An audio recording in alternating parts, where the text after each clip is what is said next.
How to remember the theory answers ना, ये एक प्रॉब्लम है जो मुझे भी फेस होता था when I was giving CA final, और ये प्रॉब्लम सबका एक कॉमन प्रॉब्लम है।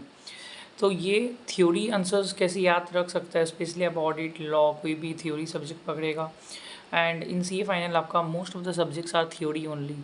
तो यहाँ पर मैं जो मेरा स्ट्रेटजी जो हम जनरली फॉलो करते हैं, और वो जो कि मुझको बहुत दिन तक याद रहता है, I cleared my C 6 years back, most of the answers I am able to remember.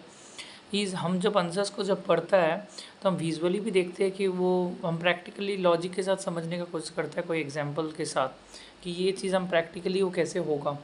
वो चीज़ विजुअली हम अगर आर्टिकलशिप से रिलेट करने का कोशिश करता है, अगर टैक्सेशन या कुछ इस तरीक़ा का सब्जेक्ट्स है या ऑडिट है, तो हम अपना थियोरेटिकल को बिहेवियर अपना प्रैक्टिकली विजुअलाइज करने का भी कोशिश करता है, ये चीज़ कैसे होना चाहिए, number 1।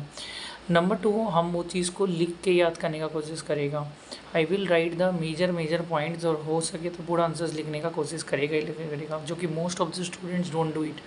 Writing practice is very important, को सीए का एग्ज़ाम आप राइट करके पास कर सकते हैं।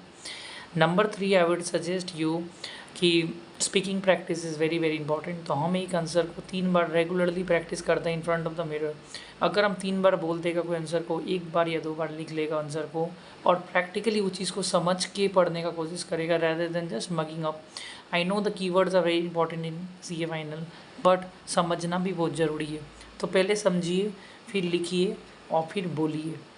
ये 3 चीज़ अगर आप करोगे, ट्रस्ट मी, आपको वो बहुत लंबा समय तक याद रहने का कोशिश करिए। 4th, I think I would suggest you कि आप निमोनिक्स बनाने का कोशिश करिए, कि शॉर्टकट्स जिससे आपको याद रहना ईजी रहे, ठीक है। फिर भी अगर आपको याद नहीं होता है कोई आंसर, तो एक काम और कर सकते हैं, वो आंसर्स को आप लिख लीजिए कि आंसर्स बहुत मेरे को एग्ज़ाम से पहले देखना पड़ेगा, तो मैं L2 लिख देता था कि this is the something that I need to check in the exam. I hope ये वीडियो आपको काम आया होगा। चैनल को सब्सक्राइब कर लीजिएगा दोस्त, तो आपका बहुत काम आएगा, और आपका सीए बनने में मेरा पूरा योगदान रहने वाला है। Thank you so much.